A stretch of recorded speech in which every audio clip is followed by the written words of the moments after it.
Hi folks, we're going to take a look at the solution to page 185, number 17. Okay, so the first parts ask you to graph this to find the solution, so you can graph it and compare the answers we get here. I'm going to do it algebraically. So here they ask us to solve this rational equation, and our method for solving these rational equations is to just eliminate these denominators altogether. So if I multiply both sides of this equation by x, I'll manage to get rid of all denominators. So here the x's cancel out. When I do that first multiplication, I have 1 plus here 4x, and then on the other side x's cancel out 2. So I'm just left with 4x equals 2 minus 1 is 1, so x is equal to 1 over 4. Okay, so in this case here, I think it's a question about finding a point of intersection between this function and that function, and so that point of intersection would occur at 1/4.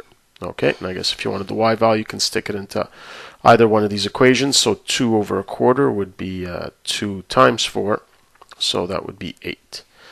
Okay, so let's move on to the other one here. We've now got this inequality. Okay, but we're going to avoid doing what we just did, which is to multiply both sides of the inequality by x, because then we got to consider two cases. The cases when x is less than 0 and the case when x is greater than 0. So instead of doing that, another option is to just bring everything to one side of the equation.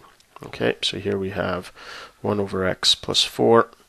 Bring the 2 over x to the other side. Okay, now I create an inequality where I've got 0 on the other side. So here we simplify this, and we've got 1 minus 2, so negative 1 over x plus 4.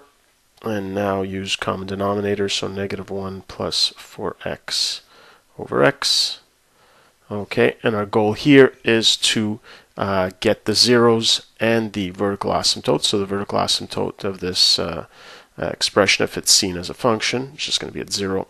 So I'm going to factor out the 4 in front of the x to get the x-intercept easily. So I can rewrite this as 4 times x minus 1/4, okay, over x less than, and I just realized I just put in a greater than, less than or equal to, and it should just be less than. I'm just going to check that. Yeah, it should just be less than. Okay, so here, now that I have the x-intercepts and the vertical asymptote, it's just a matter of checking the intervals for positive and negative behavior. Okay, so here I have at x. Now I know x can't, 0 can't be included in the solution set because that would make the expression not exist.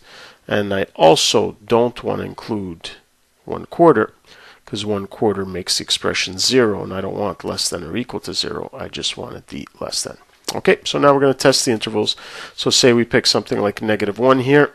Okay, negative 1 minus 1/4, so we have negative in the numerator and negative in the denominator, so it's positive here.